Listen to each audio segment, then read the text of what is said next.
तो फिल्म की शुरुआत में हम मूवी की मेन कैरेक्टर क्लारा को देखते हैं, जिसे जब होश आया तो उसने अपने आप को एक अजीब सी जगह पर पाया। सामने दीवार पे कुछ लिखा हुआ था। ये धमकी थी एक किलर की तरफ से, जिसमें लिखा था कि तुम और तुम्हारे हस्बैंड में से कौन मारा जाएगा। क्लारा जानती थी कि ये एक सीरियल किलर है जो आजकल कैलेंडर किलर के नाम से भी मशहूर हो रहा था। इसीलिए वो बुरी तरह घबरा गई। उसे अपने पीछे किलर की आवाज भी आई, लेकिन किलर बगैर उसे कोई नुकसान पहुंचाए वहां से चला गया और सीन कट होकर यहीं से अब हमें एक जूलियन नाम के इंसान को दिखाया गया। जूलियन घर से एक कॉल सेंटर के लिए काम किया करता था। इस कॉल सेंटर में वो लड़कियां कॉल किया करती थी जिनको कोई खतरा होता था। जैसे अभी जूलियन को एक कॉल आई और लड़की ने जूलियन को बताया कि उसके पीछे बहुत से लड़के लगे हैं। जूलियन ने उसे मशवरा दिया कि तुम आकर स्ट्रीट लाइट के नीचे खड़ी हो जाओ, जहाँ से लोग तुम्हें आसानी से देख पाएं, और अगर वहाँ करीब कोई कार खड़ी है तो तुम उस पर हाथ मार के उसका सायरन बजा दो। जूलियन के कहे के मुताबिक लड़की ने बिल्कुल ऐसा ही किया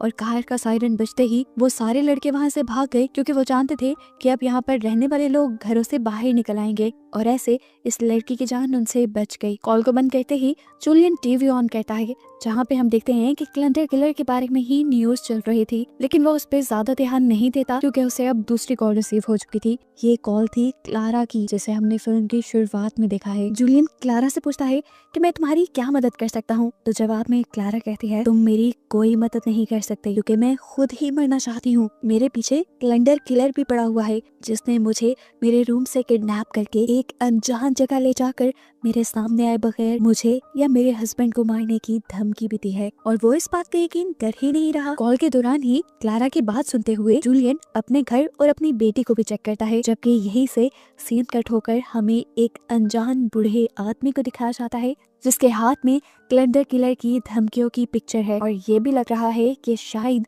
यही किलर है। खैर, अब सीन्स में फाइनली क्लारा को दिखाया जाता है जो सड़क पे चल रही थी। इस टाइम क्लारा उजड़ी हालत में थी, जैसे किसी पार्टी से भाग कर आई हो। जूलियन से बात करते हुए उसने कहा, मैं थक गई हूँ इस जिंदगी से, तंग आ गई हूँ, मैं मरना चाहती हूँ। जूलियन घबरा कर उससे पूछता है, तुम इस टाइम कहाँ हो और तुम्हारा हस्बैंड कहाँ है। इसके जवाब में क्लारा ने उसे बताया कि मैं अपने हस्बैंड के ही जंगल से भाग कर आ रही हूँ। जूलियन उसकी बात समझ नहीं पाया। तब क्लारा ने उसे बताया, असल में आज हमारी वेडिंग एनिवर्सरी थी। जूलियन मुझे एक बहुत बड़े रेस्टोरेंट पे डिनर करवाने के लिए लेकर गया। मैं बहुत ज्यादा खुश थी, लेकिन डरी हुई भी थी क्योंकि उसे गुस्सा बहुत आता है और वो मुझे कभी भी किसी भी वक्त मार देता है, और अगर वो यहाँ सबके सामने मार देता तो मेरी क्या इज्जत रहती। वहीं पर मेरी एक लॉयर दोस्त भी मुझे मिली, जिससे देखते ही उसका मूड खराब हो गया। लेकिन हैरानी की बात थी कि उसने कोई रिएक्ट नहीं किया, और डिनर के बाद वो मुझे लिफ्ट के जरिए एक सीक्रेट फ्लोर पे ले गया। वहाँ पर एलीट क्लास लोगों की पार्टी चल रही थी। काफी अजीब था वहाँ पे सब लोग एक दूसरे से बहुत क्लोज थे वहाँ पर। यहाँ पर जाते ही मेरे हस्बैंड ने मुझे एक ड्रिंक पिलाई, और उसे पीते ही पता नहीं मुझे क्या हो गया, मेरी बॉडी ने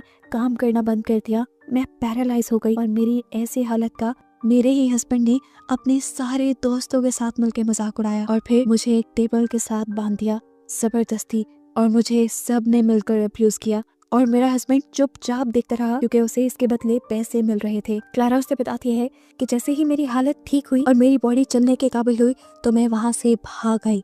उसकी ये बातें सुनकर जूलियन का तो दिमाग खराब हो गया था। वो जानता था कि ऐसी हालत में लड़की सुसाइड भी कर सकती है। वो क्लारा को समझाता है, क्लारा रिलैक्स, अभी ऐसा कुछ मत करना जिससे तुम्हारा नुकसान हो जाए। लेकिन क्लारा उसकी बात सुनने वाली नहीं थी। वो गाड़ी के स्लेंसर पे एक पाइप लगा देती है और उस पाइप को गाड़ी के अंदर छोड़ देती है और गाड़ी का इंजन ऑन कर देती है। वो जानती थी कि कुछ ही देर में धुआं इस गाड़ी में भर जाएगा और वो सफोकेट हो गए, यानी दम घुटकर मर जाएगी। इस दौरान जूलियन की कॉल चलती रही। जूलियन उसे समझाता रहा, क्लारा ऐसा मत करो, गाड़ी से निकल जाओ, पर क्लारा को जैसे उसकी बातों का ख्याल ही नहीं था। इससे पहले कि क्लारा मर जाती, उसे अपनी बेटी का ख्याल आ जाता है, जिसे वो अपने हस्बैंड जैसे दरिंदे के पास नहीं छोड़ सकती। इसलिए वो फौरन कार से निकल आई और उसने जूलियन से कहा, मैंने तुम्हारे कहने पे ये सब नहीं रोका, बल्कि मुझे मेरी बेटी का ख्याल आ गया था। यहाँ पर दूसरे फोन पे हम देखते हैं कि जूलियन को उसके डैड की कॉल आई है। जूलियन के डैड उससे पूछ रहे थे कि तुम कहाँ पर हो। जूलियन उसे बताता है, मैं घर पर काम कर रहा हूँ, लेकिन मुझे आपकी एक मदद चाहिए। उसके डैड उसकी मदद करने को तैयार हो जाते हैं। जूलियन असल में इस टाइम क्लारा की हालत देखना चाहता था। वो अपने डैड से कहता है, डैड प्लीज, मैं एक एड्रेस सेंड कर रहा हूँ, वहाँ जाकर आप देखें वो लड़की सेफ है या नहीं। जूलियन के डैड मान जाते हैं और क्लारा के घर की तरफ सफर शुरू कर देते हैं, और देखने को मिलता है कि जूलियन के डैड वही आदमी है जिनके पास हमने कैलेंडर किलर वाली पिक्चर देखी थी। क्लारा भी इस टाइम अपने घर आ गई। घर आने के बाद उसने दोबारा जूलियन को कॉल की और जूलियन ने उससे पूछा कि आखिर आप लोग इतना जुल्म क्यों सहते हो। क्लारा ने बताया क्योंकि हम फाइनेंशियली इंडिपेंडेंट नहीं होते, हमारे फाइनेंसेस मर्द पूरे करते हैं और उनको लगता है कि इसके बदले वो कुछ भी कर सकते हैं, और हमें ये जुल्म इसलिए सहने पड़ते हैं क्योंकि हमें अपने बच्चों के साथ रहना होता है। अगर हम इनसे अलग हुए तो उनकी फाइनेंशियल कंडीशन अच्छी है, वो हमारे बच्चे भी रख लेंगे और हम केस भी नहीं कर पाएंगे। यहाँ जूलियन भी उससे अपनी एक स्टोरी शेयर करता है कि उसकी वाइफ जिसकी दिमागी हालत ठीक नहीं थी, उसने अपना हाथ काट लिया था, लेकिन जब वो बिल्कुल मरने के करीब थी तब उसे होश आया। उसने अपने आप को बचाने की कोशिश भी की, लेकिन तब वॉशरूम का लॉक नहीं खुला। इस टाइम जूलियन ऑफिस में था अपनी जॉब पर। जब वो घर पहुंचा तो उसकी वाइफ मारी जा चुकी थी। उसे उस दिन बहुत ज्यादा दुख हुआ। अपनी वाइफ से मरने से ज्यादा उसे दुख था उसके बच्चों के लिए जो अब अकेले रह चुके थे। जूलियन बताता है कि अपनी वाइफ के मरने के बाद से वो वर्क फ्रॉम होम कर रहा है और खुद ही घर और बच्चों का ख्याल भी रखता है। यहाँ क्लारा से बात करते हुए जूलियन किचन में था, तभी उसने नोटिस किया कि उसकी शेल्फ से एक चाकू गायब हो गया है। उसे लग रहा था कि जरूर उसके घर में कोई घुस गया है। क्लारा की कॉल को होल्ड पे करते हुए वो घर चेक करने के लिए जाता है। दूसरी तरफ क्लारा के घर पर भी अजीबोगरीब काम हो रहे थे। एकदम से उसका टीवी खुद ही ऑन हो गया, जिसे डरकर उसने बंद कर दिया, और जब वो विंडो की तरफ आई तो अब उसे विंडो पर दोबारा कैलेंडर किलर की धमकी लिखी हुई दिखाई दी। उसने इसकी पिक्चर लेकर जूलियन को सेंड कर दी। यहाँ पर जूलियन, जिससे भी लग रहा था कि उसके घर पे कोई घुस आया है, उसने बहुत सारा कांच अपने मेन डोर पर डाल दिया ताकि जो भी अंदर आए उसके पाँव में ये चुभ जाए। अगर चुभे ना तो कम से कम इनके टूटने की आवाज से उसे पता चल जाए कि कोई उसके घर के अंदर आ रहा है। यहाँ हम देखते हैं कि जूलियन के डैड भी क्लारा के घर पहुंच गए थे। क्लारा ने उसे देख लिया और क्लारा को लगा कि यही जरूर किलर है, जिससे डरकर वो छुप गई। क्लारा के डैड जब घर के अंदर गए तो उसे कोई नहीं मिला और उसने जूलियन को कॉल करके बता दिया कि लड़की घर पे नहीं है और यहाँ पे सब कुछ ठीक है। ये कहते ही वो तो निकल गए, लेकिन मौका पाते ही क्लारा भी जंगल की तरफ भागने लगी। जूलियन भी लगातार क्लारा से बात कर रहा था, लेकिन जब क्लारा जंगल के अंदर भाग गई तो सारे सिग्नल्स ड्रॉप हो गए और जूलियन से उसकी बात होना भी बंद हो गई। यहाँ भागते भागते क्लारा का पाँव स्लिप हो जाता है और वो रोल होते हुए सड़क पे जा गिरती है। किस्मत से वहाँ से एक कार गुजर रही थी और कार ड्राइवर ने उसे नोटिस करके उसकी मदद की और उसे उठाकर अपनी कार में ले आया। क्लारा उसके हुलिये को देखकर डर गई। वो सांता क्लॉज के कपड़ों में था, लेकिन उस आदमी ने उसे यकीन दिलवाया कि वो क्लारा को कोई नुकसान नहीं पहुंचाएगा। उसने तो बस यहाँ क्लारा को बड़ा देखा और उसकी मदद करनी चाहिए। सांता क्लॉज के कपड़े तो उसने इसलिए पहने थे क्योंकि वो पार्टीज में बच्चों को खुश करने का काम करता था। ये सुनकर क्लारा थोड़ा सा सेटिस्फाई हुई और उसकी गाड़ी में बैठ गई। जंगल से निकलते ही सिग्नल्स दोबारा आ गए थे। उसने इसलिए जूलियन को कॉल मिला ली।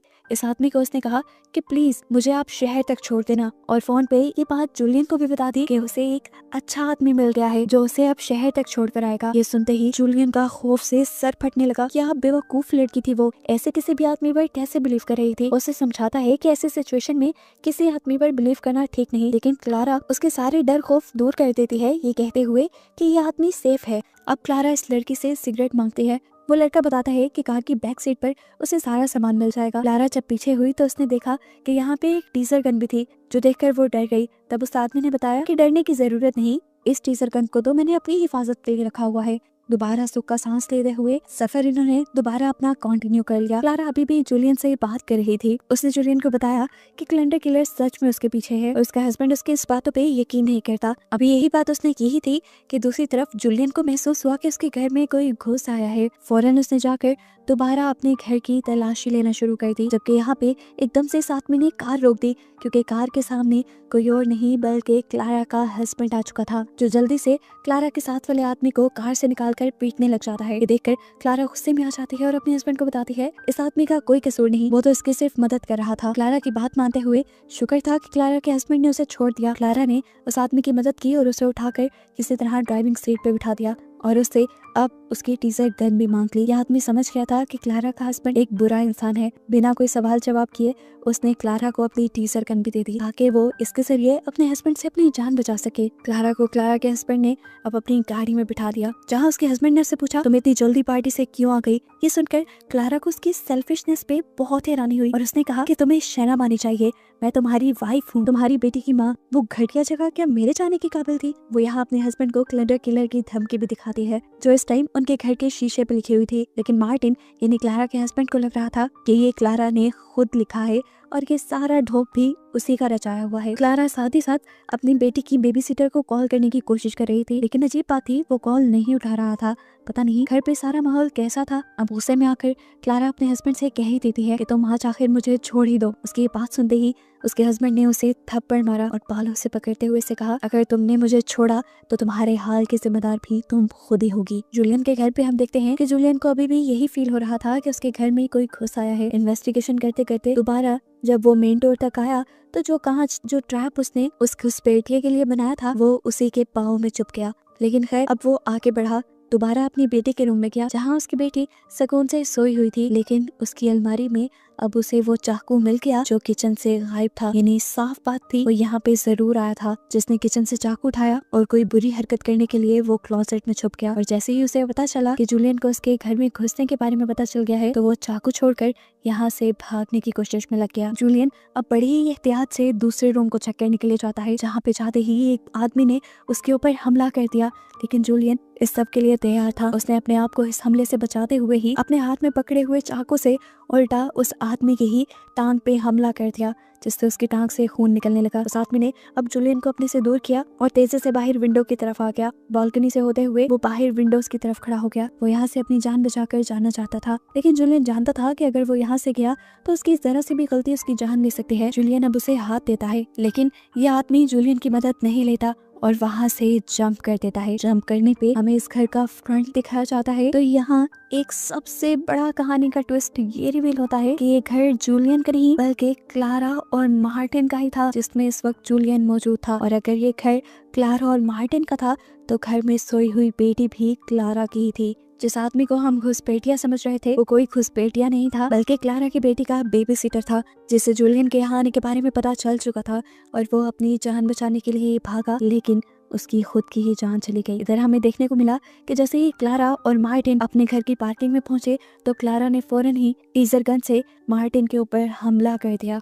अब क्लारा इस बात से अनजान कि उसके घर के अंदर पहले से ही किलर घुस आया है। वो तेजी से दरवाजा खोलते हुए अंदर जाती है और उसे मेन एंट्रेंस पे ही कांच बिखरा हुआ दिखाई देता है जो असल में जूलियन ने एक ट्रैप के तौर पे बिछाया था ताकि जब भी कोई अंदर आए तो इसी कांच में फंसकर वो यही रह जाए। घर के अंदर आने पे घर की काफी सारी लाइट्स ऑन थी और वहाँ पे एक लैपटॉप भी पड़ा था जो उसका तो नहीं था। उसे समझ नहीं आई कि क्या हो रहा है। तेजी से वो अपनी बेटी को देखने के लिए उसके रूम की तरफ गई तो अंदर जूलियन बैठा था। उसकी बेटी के बिल्कुल पास उसकी आवाज सुनकर क्लारा समझ गई कि ये वही जूलियन है जिससे वो बात कर रही थी। अब क्लारा इतनी भी बेवकूफ नहीं थी कि वो समझ ना पाए कि जूलियन ही किलर है। वो खौफ से डर गई और उसने जूलियन से कहा, प्लीज मेरी बेटी को कुछ मत करना। जूलियन उससे कहता है, बेफिक्र रहो, मैं उससे कुछ नहीं करूंगा। मैंने तो तुम्हारे आने से पहले ही यहाँ पर सारा ट्रैप बिछा दिया था। मैं यहाँ तुम्हारी जान लेने नहीं आया, मैं तो तुम्हारी यहाँ पर मदद करने के लिए आया हूँ ताकि तुम अपने हस्बैंड की जान ले लो और अपने आप को आजाद करवा लो। यहाँ दिखाया जाता है कि टीजर करके हमले के बाद अब मार्टिन दोबारा ठीक तरह होश में आया था। उसने अपनी पास पड़ी चीज से अपनी गाड़ी का कांच तोड़ा और गाड़ी अनलॉक करते हुए बाहर निकल आया। जैसे ही वो घर के अंदर गया तो उसे जूलियन नजर आ गया। वो जूलियन पे हमला करने ही वाला था कि उससे पहले ही जूलियन ने उसके ऊपर हमला कर दिया और सीन कट होकर अब दोबारा हमें जूलियन के डैड को दिखाया गया जो इसी घर के आसपास घूम रहे थे। उन्होंने यहाँ पर जब क्लारा की बेटी के बेबी सीटर की लाश देखी तो वो समझ गए कि जरूर उसका बेटा ही इधर है और वही यहाँ पर सबको कत्ल कर रहा है। और ये बात उसे ऐसे पता चली कि जब वो अपने बेटे के घर गया तो उसे वहाँ पर कैलेंडर किलर की बहुत सारी पिक्चर्स दिखाई दी, वही धमकियों वाली पिक्चर्स जो रोज न्यूज में भी आ रही थी। इन सारी पिक्चर्स का उसके बेटे के पास होना ये साबित कर रहा था कि उसका बेटा ही सीरियल किलर है। सीन कट होकर हमें दोबारा जूलियन, मार्टिन और क्लारा को दिखाया जाता है जहाँ पर जूलियन ने इन दोनों को बांध के रखा हुआ है। वो क्लारा को समझा रहा है, तुम क्यों इतना घबरा रही हो, तुम्हारी तो मैं मदद कर रहा हूँ, तुम बस इसे मार दो और अपनी जिंदगी आसान कर लो। यहाँ पर जूलियन उसे वजह बताता है कि आखिर वो ये सीरियल किलिंग्स क्यों कर रहा है। असल में वो भी मार्टिन की तरह एक बहुत ही बुरा और जालिम हस्बैंड था, अपनी बीवी पे बहुत जुल्म किया करता था और फिर एक दिन उसके जुल्मों से तंग आकर उसकी बीवी ने सुसाइड कर ली और उस दिन उसे एहसास हुआ कि कितना आखिर उसने अपनी वाइफ को तंग किया, कितना दुख दिया कि वो मर गई। अब उसे हर औरत का दुख फील होता था और उसने अब अपने आप को बदलते हुए ये फैसला कर लिया था कि वो बाकी भी ऐसे सारे मर्दों को मार देगा जो अपनी वाइफ पर जुल्म करते हैं। वो अब क्लारा से कहता है, आज ये मौका तुम्हारे पास है, पकड़ो चाकू और इसे मार डालो। क्लारा अपने हस्बैंड से जितना प्यार करती थी उसको मारना तो दूर की बात, वो उसे नुकसान पहुंचाने का सोच भी नहीं सकती थी। जूलियन के फोर्स करने पे उसने चाकू तो पकड़ लिया लेकिन अपने हस्बैंड के करीब जाने पर उसने अपने हस्बैंड पर हमला करने के बजाय पीछे से जूलियन की टांग के ऊपर हमला हमला कर दिया। जूलियन जोर से चिल्लाया और उसने अब क्लारा को ही पकड़ लिया। इससे पहले कि वो क्लारा का मर्डर कर देता, उससे पहले ही पीछे से गोली चलने की आवाज आती है और हमें दिखाया जाता है कि जूलियन मारा गया। गोली चलाने वाला कोई और नहीं बल्कि जूलियन के डैड ही थे, जो यहाँ पर इन लोगों को बचाने आ गए थे। क्लारा और मार्टिन उसे किलर न समझ ले, इसीलिए जूलियन के डैड ने उसे बताया कि वो जब काफी दिन बाद जूलियन से मिलने उसके घर गए तो उन्होंने वहाँ पर कैलेंडर किलर्स वाली पिक्चर देखी और जब उन्होंने जूलियन को कॉल करके पूछा कि तुम कहाँ हो, तो जूलियन ने झूठ बोल दिया कि मैं घर पर काम कर रहा हूँ, जिससे वो साफ समझ गए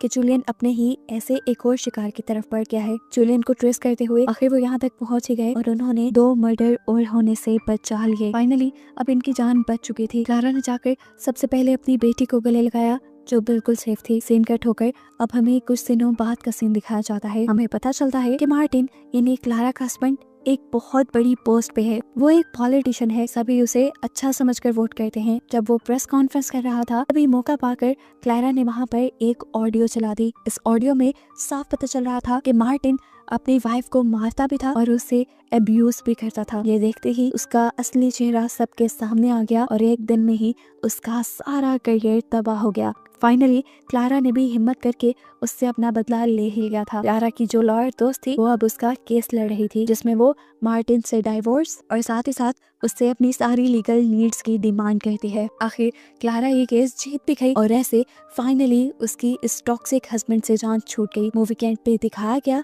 कि क्लारा अपनी बेटी के साथ एक हैप्पी लाइफ गुजारती है और यही दिखाते हुए ये कहानी यहाँ खत्म हो जाती है।